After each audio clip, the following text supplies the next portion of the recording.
Hey everybody, Stu Smith going live. Hope you are well. Hope you had a good weekend. Remembered 9/11. Damn it. Sorry about that. My camera is all jacked up today. All right. So, as the title of this show suggests, we are going to talk about tactical fitness. But before we do, I've had several people ask my opinion of the New York Times article about buds and recent candidate death and high attrition rates and drug use and all that. It's nothing new. I've been asked this several times because the rumors have been flowing pretty wildly. I will say this, anytime someone dies in the military during a training program, something went wrong. 100%. So there's no gray area there. Something went wrong, whether that was the training itself, the medical staff, the choices of the student. Um, we've had suicides occur as well in the military, and something in the system was missed, whether that is the buddy system, um, the system that is there to, with rules and laws to enforce. Because let me tell you, some of these procedures and rules that we have in training, whether that is with shooting on the range or it's explosives or it's, you know, getting exposed to cold water or diving or, oh man, just jumping, there's so many inherently dangerous evolutions in military training that these rules are written in blood. So somebody probably got seriously injured or died, and they create these rules to prevent the next person from doing that. And the system is not perfect. It is going through a constant evolution of that. So I'm not excusing it. I'm saying yes, no gray area. Something went wrong with the system that allowed students to die, whether that was this year, previous years, whatever. Something went wrong. Was it the instructors? Was it medical staff? Was it the senior leadership? Who knows?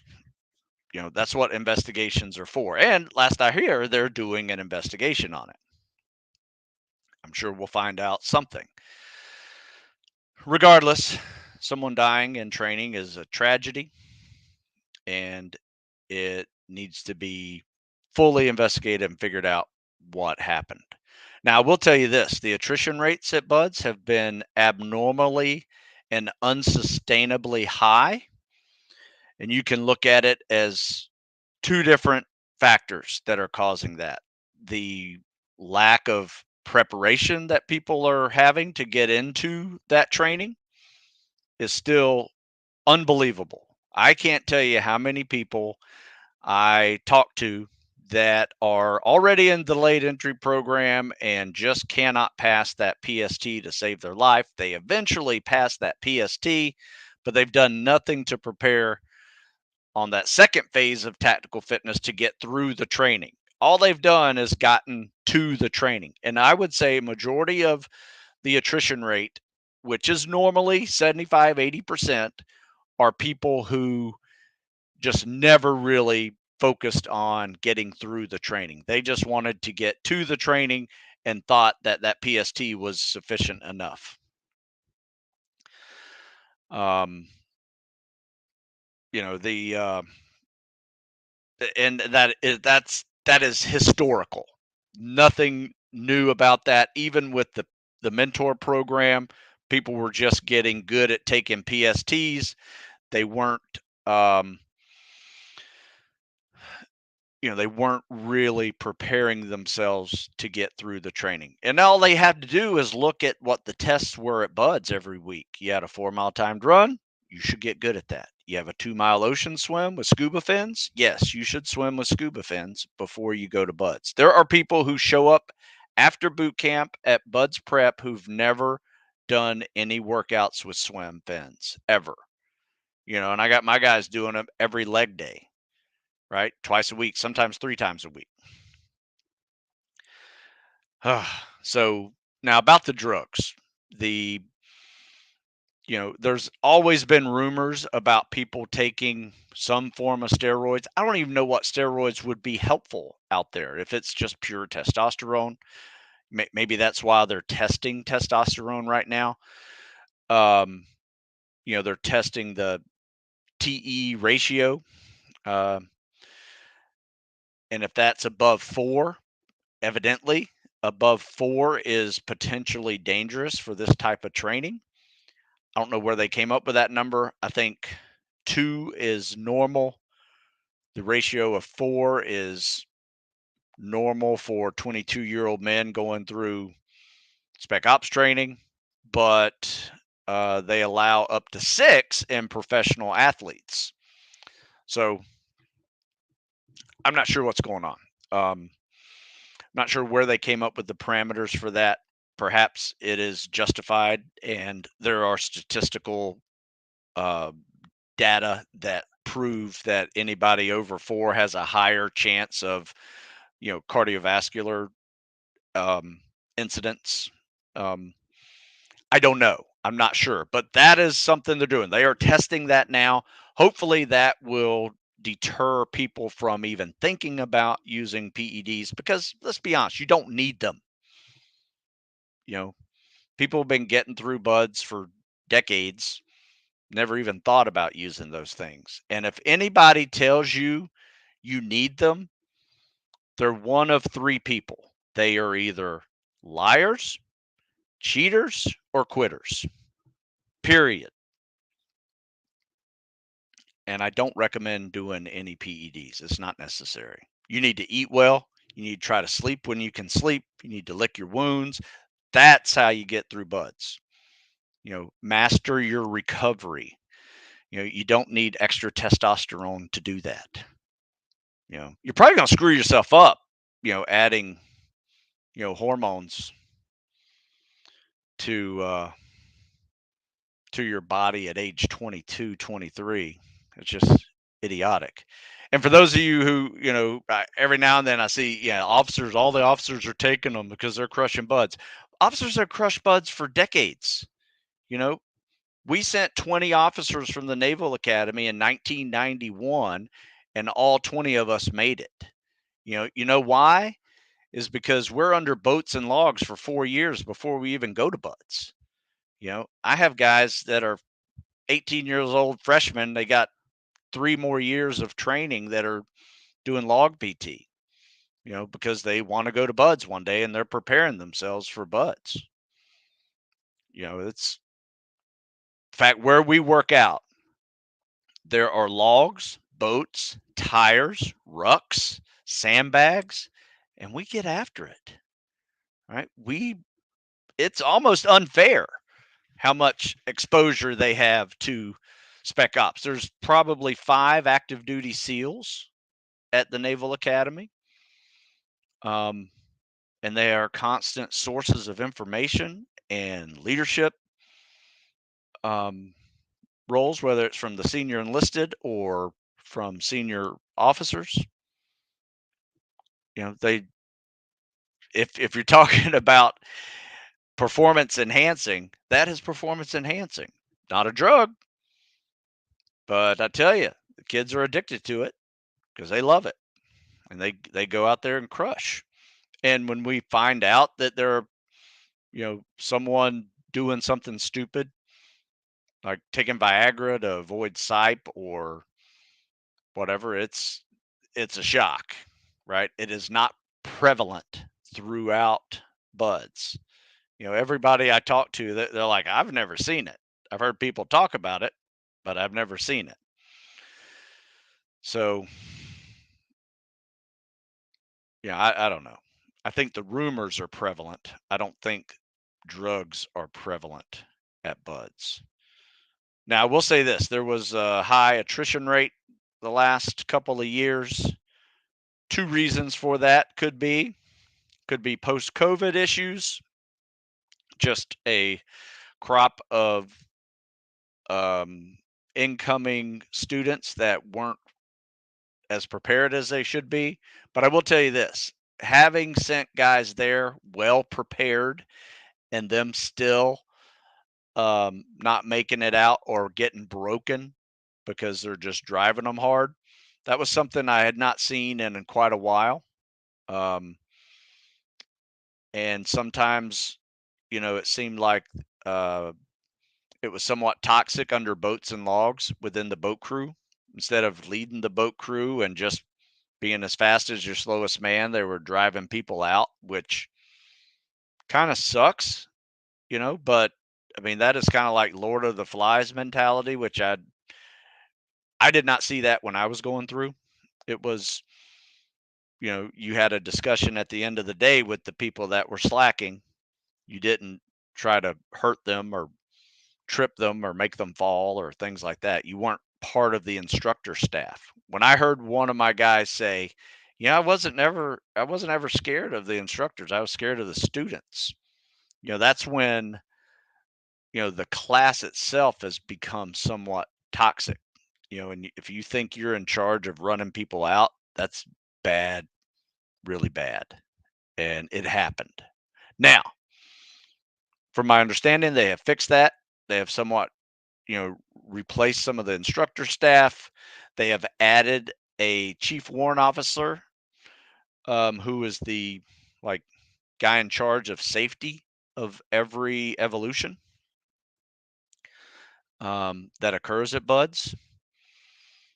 Which, if you don't know what a chief warrant officer is, it's kind of like the guy that's been in forever and is like a unicorn of knowledge. Some of the best training I ever had were from the Vietnam era chief warrant officers that were still in early 90, 91, for sure, 92, 93. They were just so full of knowledge and um, very much into smart training. All right. So, look, was it bad? Yes. Someone died. It was wrong. Have they done things to correct it? It appears so. Um, I don't think many of these were knee jerk reactions. I don't quite understand the testing of PEDs, but I'm glad they're doing it. And if some guys who have abnormally high testosterone are getting pulled out of the class because of it, even though they haven't taken anything, that is unfortunate, but it is something that will at least deter people from doing it, I hope, because it's not needed. So, there you go. My suggestion, some of the academy guys here that are heading out, they're going to take their pre-buds TE ratio while they're here at the academy before they ship out. So they'll at least have a baseline for when they get out there. And then they take it, I guess they get pulled right before Hell Week if their numbers are above 4.0. Like I said, hopefully that is to prevent, you know, heart type issues that had occurred, lung heart type issues that had occurred in previous candidates. Because it has happened with a few candidates, and the most recent one had passed away, which sucks. Was that a medical issue? Perhaps. I don't know, but it's not it's not a good thing, and it's not something that we accept as that is just part of the training. It is not. Anytime someone dies, it is a stain on the community. It is a stain on the training, and there has to be processes that change in order to prevent that from ever happening again. But unfortunately, preventing deaths in any military activity, whether it's fighter pilots or guys on the deck of an aircraft carrier or just guys on a ship, submarine, things like that. Accidents happen as well as processes breaking down. And I think this is a case of processes breaking down, and the internal investigation is probably going to determine exactly what that was. I do not know what that was. All right, I'm done talking about that. Um, I see Joe asked a question about it real quickly. How much change do you think will come of it? I've seen change already. How much can buds be altered? I don't think any of the standards are going to be altered. That's not the thing. I think just safety is going to be strictly monitored and better adhered to. Um, let's face it. Complacency kills, and sometimes when you're up for 2 or 3 days and doing night shifts, and your medical staff, sometimes you miss things. That can happen, right? They need to be fresher. They need to be ready. They need to be well qualified to be able to actually see if somebody has water in their lungs or abnormal heartbeats or an infection that could turn into cellulitis or worse. There are things that they need to be able to do in order to save lives, because it is dangerous. I don't think it's going to get easier, just going to probably be safer. How do you avoid phenomena? I'm assuming you tried to spell pneumonia. Um, I don't know. You know, not sure. Hey, my breaststroke is better than my CSS, but I can CSS with fins just fine. 1,000 yards in 20 minutes, not bad. Hey, just want to let you know I did 1,000 yards in 17 the other day. So 20 is not bad. 21, I think, or 22 is the minimum. You don't want to be floating anywhere near the minimum. So try to get a little faster.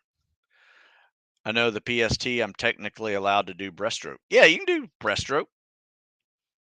I have no problems with people who do breaststroke. If it works for you, do it. It just didn't work for me. So I teach CSS. Hey, just tuned in for pre-workout watch. Got some of your books. They're really good, sir. Hitting the weights today. Chest day today. Mixed in some kettlebell slinging. All right, good job, man. Hey, you know what I'm going to do? You're right. Thanks for reminding me, Scutterbuster. um, I am going to talk about my workout. So let's see what it is. So my workout this week is we are testing and assessing. So there's always that a couple of weeks in the cycle where I like to just see where everybody is. And today was our upper body test element. So we did, your standard PST stuff, push ups, sit ups, pull ups.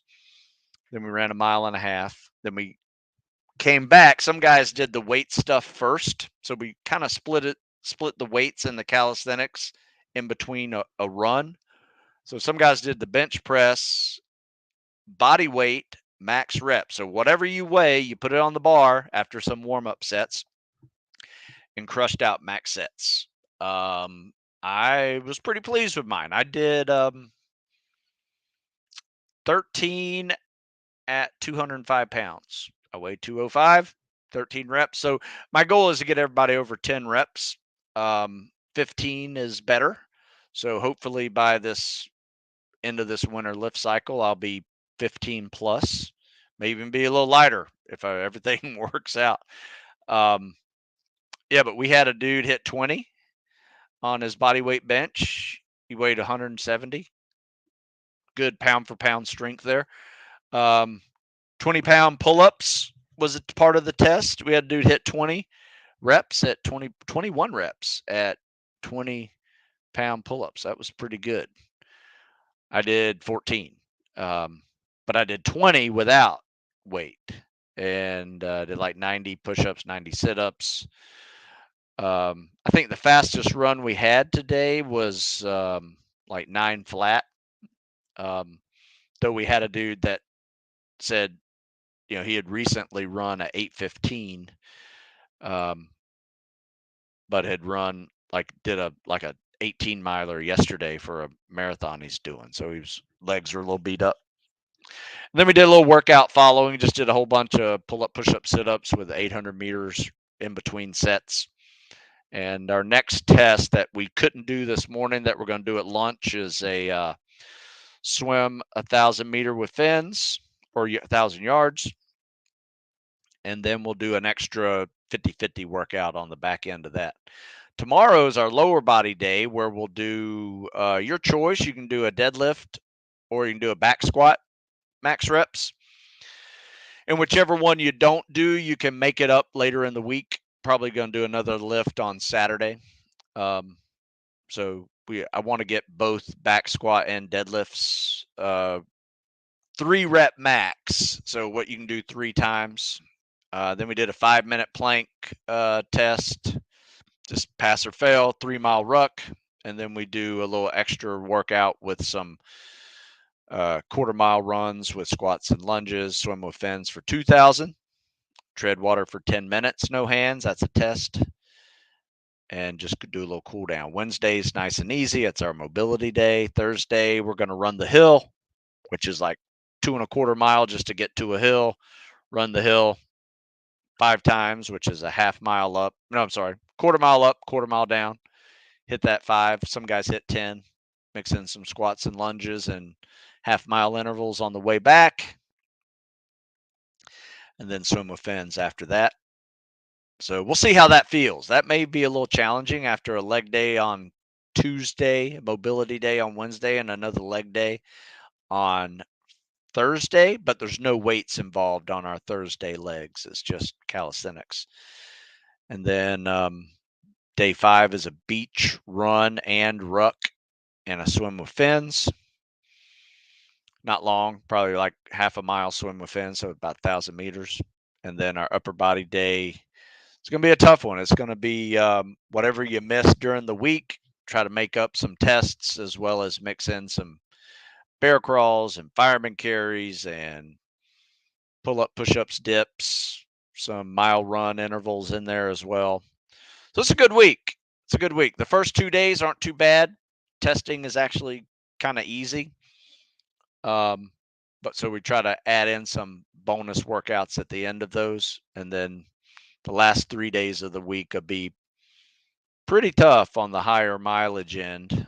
But we're still in the summer training. We haven't transitioned into fall. This is just our pre-fall test. And then probably later in the winter, after a couple of cycles of lifting, we'll see where our maxes are on the back end. 3-rep max. Might even do a 1-rep max of a couple of them. But yeah, see if our ruck's gotten better. Swims with fins gotten better. We don't run as much in the winter, but we run faster and shorter. So instead of like 6-mile run days, probably the biggest run day in the winter is like 3, but those are faster miles than the 6-mile runs, like the hill days and the Sandy Point days or beach run days. But yeah, that's us. That's what we're doing this week. They're pretty fun workouts we do here locally.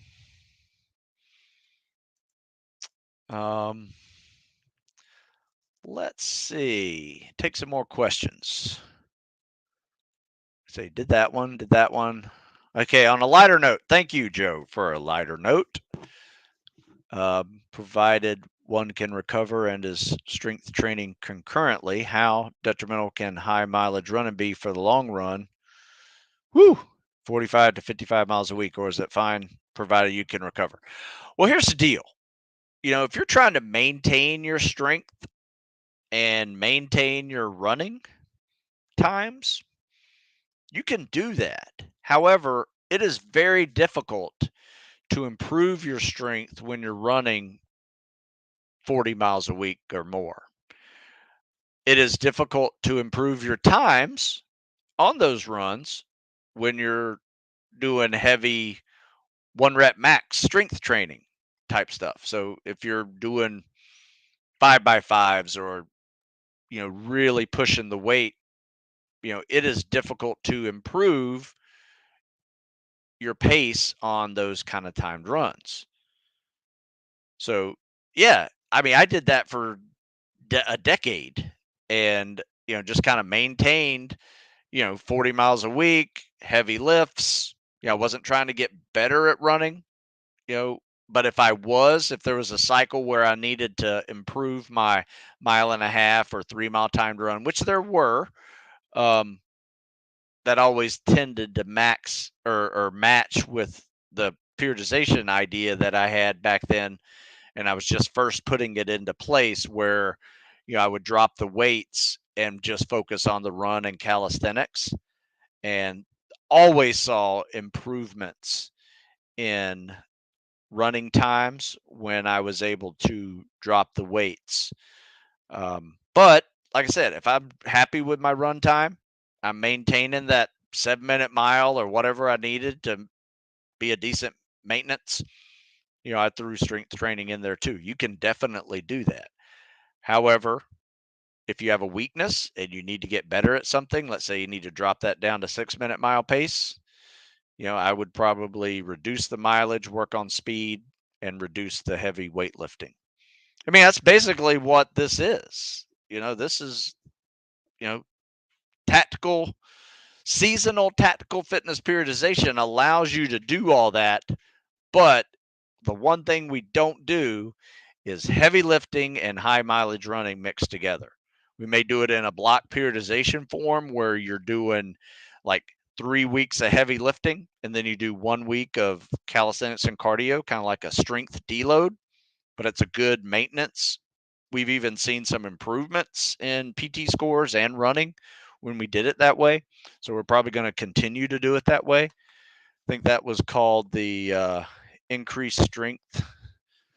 There you go. Increased strength and crush the PST, pass test. I got to change that title because they changed the name of the pass test to IFT. But yeah, this is a cycle of that block periodization I was just talking to you about. 3 week strength, 1 week calisthenics and cardio. It's a really good day. We're going to do that again this winter, and I'm going to create the next winter lift cycle here in the next few weeks. Let's see. Will the government or any other agencies have an impact on future of the training and legacy of BUDS? A similar situation happened to Royal Marines that they lowered the standard. I don't think so. I don't think they're going to lower standards. I mean, that would be insane. The standards are, first of all, the standards aren't that high, believe it or not. I mean, you got to run a 32-minute 4 mile in first phase. Yeah, it's in boots and pants and on the beach, but it's hard packed sand. I mean, it's an 8 minute mile. It's not that hard. You got to swim 2 miles in 85 minutes in first phase with a pair of fins on. Yeah, it's in the ocean, and if you don't know how to swim straight in the ocean, it can add some time to you. But I mean, most of us were getting, it was an 85-minute limit, but we were coming in 60, 65 minutes. Some guys breaking 60. You can crush those times. As I don't think it's ridiculous if they're going to lower them, because I think it's low enough. Could be harder. And besides, Hell Week, which is what I think everybody's upset about. Hell Week is nothing more than the previous 3 weeks crammed into 120 straight hours. So there's nothing new that you're going to see during Hell Week that you haven't already done the previous 3 weeks. It's just exhausting and it's tough. And it's not designed to kill people. Something went wrong and the Navy's going to pay for it, because they need to fix that, whatever error that was. Let's see. For both boats and logs, how important is having a strong neck? And what would you suggest for guys? Yes. In fact, I just wrote an article on that. In fact, if you Google neck, probably exercises for logs and boats, Stu Smith, into the Google machine, here's what comes out. An article called How to Strengthen Your Neck for Carrying Boats and Logs. Isn't that amazing? That's what I would do. I just put a link into the comment section, and you will see that article. It's just a bunch of neck exercises. I mean, they're in my program. Neck exercises, basically just laying on your back and belly, doing up and down, left and right. I mean, if you wanted to, you could, run around with weight on your head, but I don't really recommend it. I think your neck is somewhat limited. If you read that article, it'll tell you why.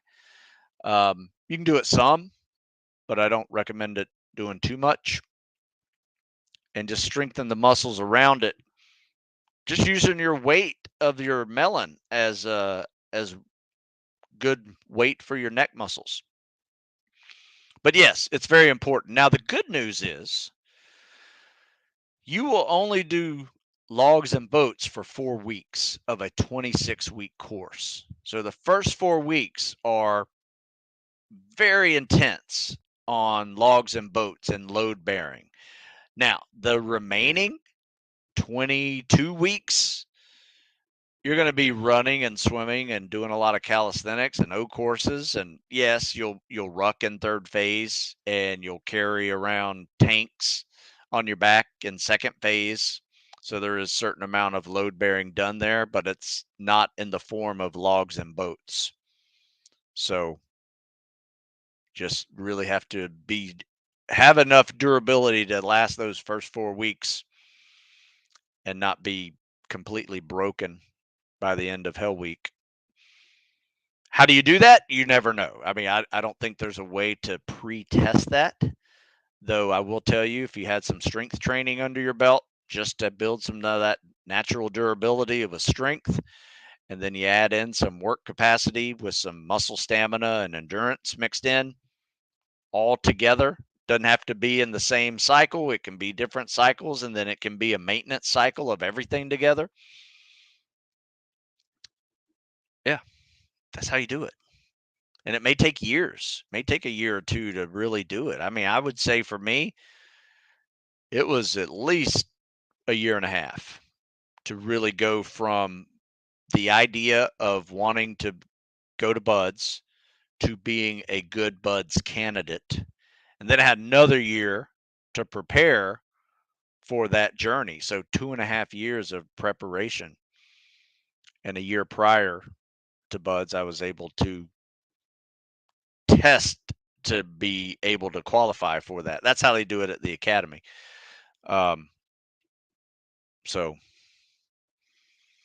yeah, 2.5 years I prepared myself for buds. Let's see. I want to go EOD. Will they allow breaststroke for the non-fin swims as long as they show proficiency? I'm pretty sure they do. I think the rule is it has to be an underwater recovery stroke, and that is the side stroke or the breaststroke. Now, the CSS is nothing more than a modified side stroke, and it is a legal modified side stroke. So, yes, I tested some guys recently that were going to buds, for their PST, and they opted to do the breaststroke. They didn't know the CSS. I'm like, what rock do you live under if you don't know what the CSS is? Have you done any research towards going to buds? Because here's the deal, you're going to have to learn CSS with a pair of scuba fins on, because 99% of your swims at buds will be with fins. This little 500-yard swim you have to take without fins, who cares? Just crush it just like every other thing and move on. Practice swimming with fins. RJ says, more than likely rumors, older, somewhat broken SF guys have went through freeze therapy and stem cell therapy is around now. Huh. Yeah, I don't know anything about those, man. Stem cell therapy, freeze therapy. I don't know. Is that helpful? Like I said, I'm not into that world of, you know, I will tell you this. If you're looking at recovering, even if you're an older guy, yes, you may have to resort to some creative methods of recovery. But no matter what age you are, you can probably 90% recover if you are eating well and sleeping well. Now, obviously, part of the test at some of these training programs is to move you on limited sleep. So you have to really focus on your nutrition even more because that is your fuel that's going to give you energy for those events and it's going to repair you from yesterday's events. So you can get ready for tomorrow's events by fueling up for tomorrow. That's how you have to look at it. You know, think of it as a pie chart. Nutrition and sleep is going to handle 90% of your recovery. The missing 10% can be done with, I guess, ice and therapy and foam rollers and massage tools. You know, so many different things that are sold out there. That's where all the money's made on the missing 10%. Whereas, you know, if you just sleep better and eat better, you can probably actually be sufficient enough in your recovery that you don't need the other things. But I still use the other things too. I foam roll, massage tools. I do a mobility day. You know, it's all part of my recovery. You know, if I was going through buds, I would definitely do a mobility day on Saturday, rest on Sunday. Do a little bit of mobility after every day, whether it's just 10 or 15 minutes, just loosening up the joints, stretching them out, you know, whatever you need to do to get, um, you know, the inflammation of the day down. I would definitely do it. One good thing about being cold and wet is that actually helps you with some of that inflammation. All right, let's move on. Additionally, how many of your guys have gone to Force Recon MARSOC Raiders? Not many, but we've had more than a few. Um, how's your programming differ for them and SEAL camps? Not much, to be honest with you. I do have them rucking a little more than the Bud students, though. So I would say if I have an Navy and Army or Navy and Air Force are very similar. The PJ program and all that very similar with calisthenics, running, swimming. You know, some load bearing is in there too, but it seems to be more water oriented and calisthenics based running too than high mileage rucking, though there are a few in there. Whereas the MARSOC, Recon, and Army Rangers, SF, they are almost, um, you know, more rucking. And then the Marine Corps side of that would be kind of a blend between the two, and they would get more swimming in there than the Rangers and SF guys will. So, because swimming is very difficult in those programs, you're going to be treading water, you're going to be swimming with camis on, you're going to be swimming with fins, you're going to be scuba diving, and I think that's the big difference is preparing for the diving schools. You know, is the reason why you want to be in the water more often because there's happens to be just not only swimming conditioning, but just pure water confidence that you need going into those type of programs. Whereas the Army Ranger SF stuff, you know, they don't need it. I mean, they need a little bit of it, um, but they need to focus more on land-based load-bearing activities. Good question. Heard the latest dude was juicing. Just rumor though. Shame he passed. Um, I had heard the same thing, but I don't know for sure. Um,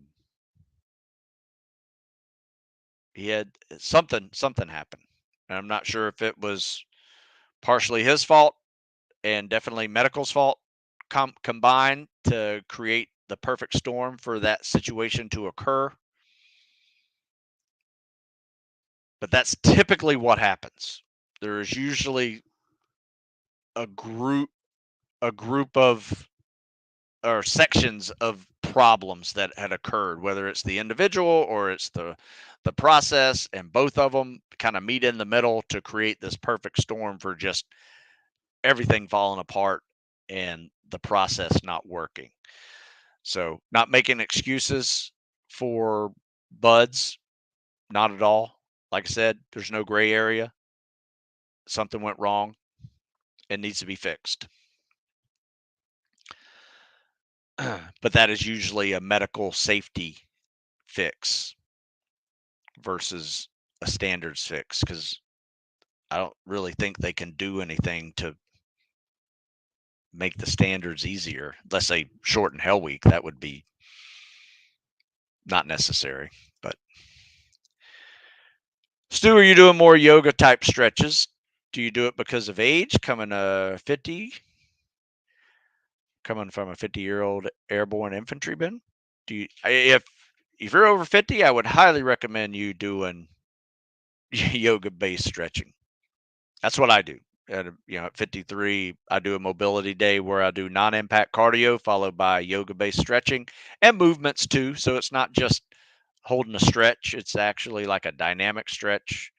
Moving the hips, the knees, the ankles, the lower back, shoulders. All of those are very important to just motion is lotion. And keep them moving.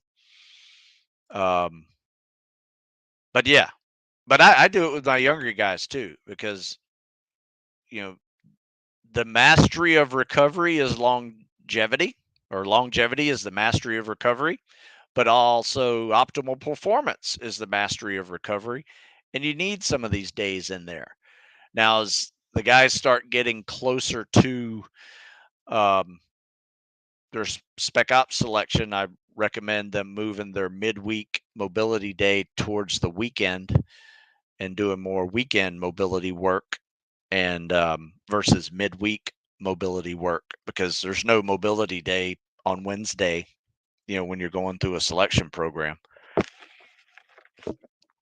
So that's about the only change I make it for the younger guys. But we all need it, and the sooner you learn it, the even better you will be able to have some longevity in your training and not be broken at 30 years old. And no kidding, like I was. It took me a good 5 years to kind of rebuild once I got out of the military, just to not be in pain because just everything hurt. My shoulder hurt, my lower back hurt, my knee hurt. Had ankle surgery. I was just a mess. Had a stress fracture in my femur. Just stupid. So I'm coming at you with these reasons why you should do mobility work and focus on your recovery and pay attention to it, not do stupid things to get yourself hurt and unable to train, because I was there and I did it to myself. And I saw people with much worse luck than I had with the process. I was pretty lucky comparatively. All right, let's see. What's good through rep max for back squat by body weight percentage or by weight? Did a marathon last semester, lost a lot of leg strength, trying to get back to it. What we do? We try to get up to, uh, body weight and a half is a good one. Do 3 reps of, like, if you're 200 pounds, you do 300 pounds for 3 reps. It's not asking too much. It is not like a world class lift. Some of our guys are able to do 2 times their body weight, and get 400. If they're a 200-pound dude, get 400 pounds or maybe 350 for 3 reps. That's a lot of weight. I will say this, There's nothing wrong with being strong and having big muscles. However, you are more susceptible to rhabdo the bigger you are, right? The more, like, if you're coming from a strength background and you're still lifting prior to going to buds, I don't think that is needed. Your strength background will be there. Even if you take a year off of lifting, which you don't have to, you could do a cycle, 2 or 3 cycles of calisthenics and cardio, and then do a lift cycle just to get back your numbers again if you want. But I literally did not lift for 18 months. And then I started mixing in some weeks of lifting in there, but it wasn't like a real hard lift cycle. Um, and I was still, you know, physically strong, going through training. Load bearing was fine. Logs and boats, they always suck, but I never felt like I was crushed under any of them. I felt like I had enough of a sturdy foundation to handle it. In fact, I remember talking to a guy who had kind of done the same journey as I had, and came from a football powerlifting background, and spent the last year and a half doing very similar training to what we were doing, just cals and cardio and trying to be a better runner. And I remember like talking to him after a log PT, and I was like, man, I feel like I'm pumped up, like I've been in a weight room. And we were like, yeah, it's what it felt like. So it wasn't a crushing activity. It felt like you were just pumped in a different way. It was tiring and it hurt. Yeah, but it was not, like I said, it didn't break you because you had a little bit of strength foundation in there. But yeah, that's where I'd be. I'd say 1.5 is a good going rate. If you can get somewhere between 1.5 and 2, maybe 1.75, that's pretty legit on your back squats. Thanks for that rundown. Reminds me time to start swimming at a local pool. I'm not a strong runner, but hope to get better. You know what? Swimming's really good too. You may find that, the conditioning involved in swimming may help you with your running. I found that, especially when I'm doing like freestyle, hypoxic swims, which is just a fancy word for skip breathing. So like 6 to 8 strokes per breath, when you're swimming freestyle, and try 10. I always find that those open up my lungs, and then my runs just, weeks into that are so much better. Yeah. So how to incorporate speed agility training, 300-yard shuttle runs in a cardio cycle? Yeah, we usually do those on leg days. So 300-yard shuttles, 5, 10, 5s, hill sprints. Um, we have an obstacle course, so that's always a good one too. And I think military agility is a little bit different than sports agility. All right, athletic agility, you're going to see some of your needs for agility in those obstacle course races, or just moving, you know, uh, shooting and moving. Those are like short, fast bursts of running, getting down, getting up, running backwards, turning around and running. Um, that's where it is useful and needed. So yeah, shuttle runs. We also do some shorter shuttle runs, like 4 by 10 yards. So down and back 4 times from a 10 yard. So it's 120 feet or 40-yard shuttle run, down, back, down, back. Takes like 7, 8 seconds, but it's a good little challenge, especially when you're mixing in some squats and 100-meter runs and things like that. So yeah, we'll do hundreds, we'll do 400s, we'll do the 40-yard shuttle run, 5, 10, 5 shuttle runs, 300-yard shuttle runs. I will tell you, the 300-yard shuttle runs are a little bit, those are like the 800 meters of shuttle runs. They suck. It takes about a minute to be fast at those things. They're really tough. Yeah, 300. I got you. I'm 48. Find it harder to maintain muscle, even with the same workout levels as I've had in my 30s or 40s. Do you recommend changing your nutrition the older you get? Um, yeah. See if adding some extra protein helps you. That may be your answer to that. And try different types of protein. Try casein. Try whey. Try um, collagen.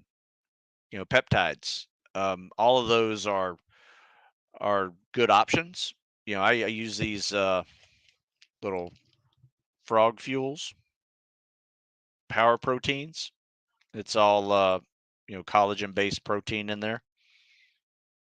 They're awesome. It's like 15 grams. But I also use I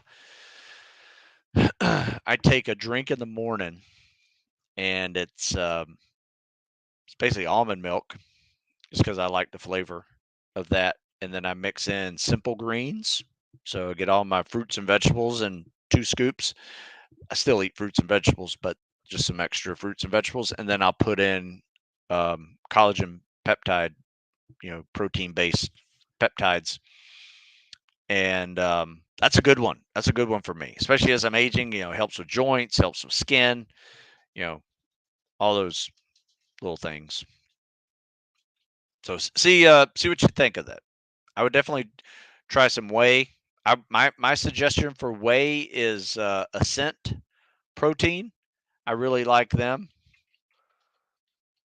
Ascent protein powder. If you're looking for a good protein, pretty solid. Something I also do is I'll take.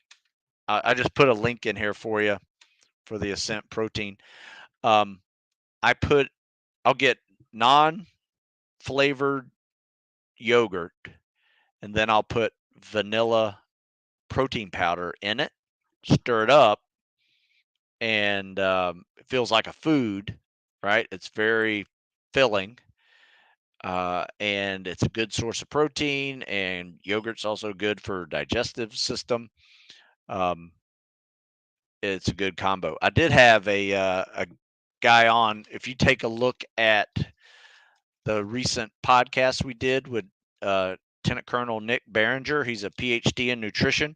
He recommended like collagen based protein with vitamin C, because evidently the vitamin C helps the collagen based protein do its thing, makes it stronger. So that's a good combo, in there as well. But at 48, I would definitely recommend Mobility Day. And I written an article about it called Don't Skip Mobility Day. It's on Stu Smith Fitness. It's a classic. Um, Highly recommend just adding this to your week. And what I did is I actually replaced a really hard workout middle of the week. I took it out. I said, all right, this is an easy day. And then the next 3 days, Thursday, Friday, Saturday, are still hard workouts. But I do my mobility days on Wednesday. Sometimes we'll do it on Thursday. Just depends. Um, no real reason for the change. Just sometimes we don't need it on Wednesday, so we bump it to the right. Would I consider doing a podcast just recount and talking some of your favorite memories in the teams and or buds? Yeah, I'll consider it. Maybe Jeff and I will do a round robin back and forth stories and events. And there's some neat events that, like, sometimes you wonder if the training's really working, and then all of a sudden it you do it for real, and you're like, holy crap, training works. You say, and then when you do that, you're like, I just went back to the training. That's a common theme that occurs when people talk about, when a potentially dangerous situation occurs and you get through it because you went through the training, and that training clicked in or kicked in, however you want to describe it. And that's a good feeling when things are working that you were kind of having doubts of like, am I really a trained SEAL? um, but yeah, I have some cool stories like that as well, and then funny stories of going through buds and teams and stuff. Let's see. A couple more questions, and I do need to go. I gotta write an article. Does anybody have any questions or articles on or comments on like what I should write about? Cause I'm like I got nothing today. I got to write this feature article,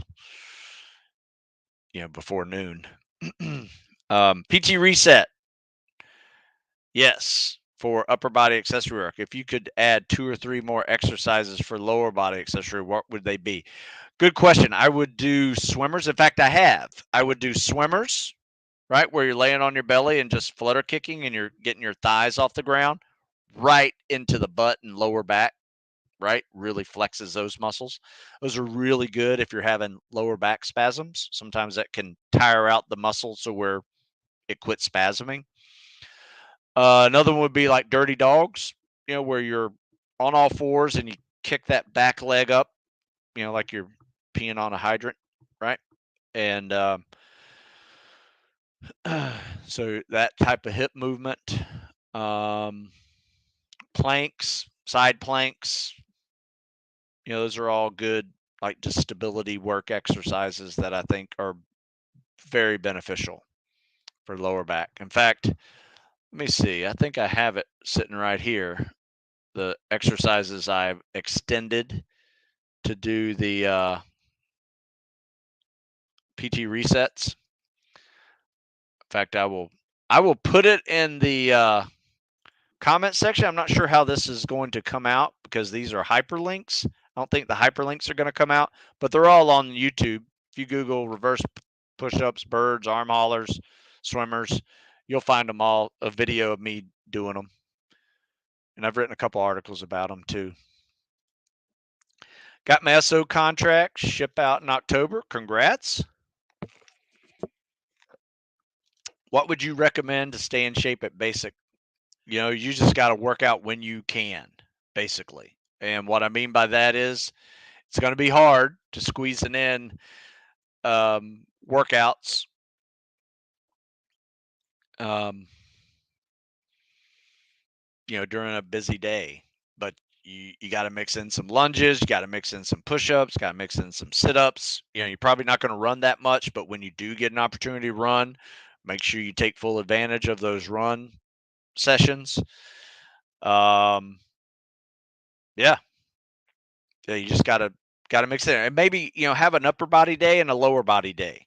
So Monday, Wednesday, Friday can be all your push-ups and abs, and then Tuesday, Thursday, Saturday can be your squats, lunges, and maybe some of the PT reset exercises I just put in there.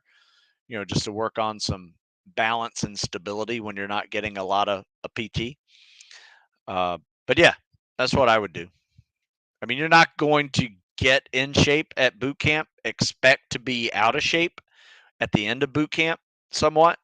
So make sure you are just trying to maintain whatever you can maintain. And your number one way to not get out of shape at boot camp is don't get sick. So literally, don't get sick. Right? That means wash your hands. Don't touch your face. I used to tell this guys to do this long before there was a COVID, right? Always wash your hands. Don't put your fingers in your mouth. Don't touch your eyes with your fingers unless you're, washing your hands and washing your face. Don't even put anywhere near this because you're touching all kinds of stuff, germs that have been all over the United States, coming back, living in one dorm, with people you don't know, coughing and hacking, and you got to not get sick. Now, just because you do get sick doesn't mean you're behind the 8 ball. It just sucks to heal while you're, at boot camp doing that. So Jake says the kid was doing SARMs, like 40 of them were doing performance enhancing drugs. I don't know. Once again, I haven't seen the data on that, and that sounds like more rumor than anything. And I've had guys that got pulled out of training and never took anything, but they had a high testosterone uh, epitestosterone rating or ratio of over 4, and they got pulled out. Now, they didn't get kicked out of training because there's no proof that they did any performance enhancing drugs. If they catch you putting them in you, I guess they could kick you out. But as of right now, there's really no test that really says that you're doing it, um, unless they find out you're doing it somehow. I mean, I think they should test just like Olympic standards does before competition. While they're at boot camp, they get all their information or get a pre level and then get their buds level. See if it jumped, from that to that, probably chances are that you're probably taking something. I don't know. I'm sure they have very expensive tests that maybe they don't want to spend the money on it, but I think they should. Do you suggest any types of foods to increase speed and stamina? Carbs. Get your fruits and vegetables. You're going to need it because it's all, help you with anaerobic base. All right. Say it's been an hour, guys. I know I'm missing some questions here. I'll go through these, and why don't we just save them for tomorrow? I'll write some down that I can start off with tomorrow. We'll do a CSS critique, send some CSS critiques in. I do need to go and get on this article. Maybe I'll read some of these before I sign off, and maybe give me an idea to write about, and I'll share it tomorrow. So, all right, folks, I'm sorry, I do need to go. If you need more information, check out the blog section over at stewsmithfitness.com. Tons of great articles over there, great information, swimming videos, you name it. TikTok's got a ton of swimming videos that we use. That people submit. I post them up on TikTok. It's me critiquing their swimming, voiceover critiques. It's a great way to learn how to swim the CSS. Check that out. But there's also probably another 100 and 150 videos of CSS swims on the YouTube channel as well. But anyway, I appreciate the time. And if you guys have any more questions, send them. You can either, if I missed it, you can email me, stu@stewsmith.com, and happy to answer those one-on-one through email. And if I miss them, I'll try to answer them tomorrow. I'll be back at 9 o'clock tomorrow. So until then, my friends, I will see you later.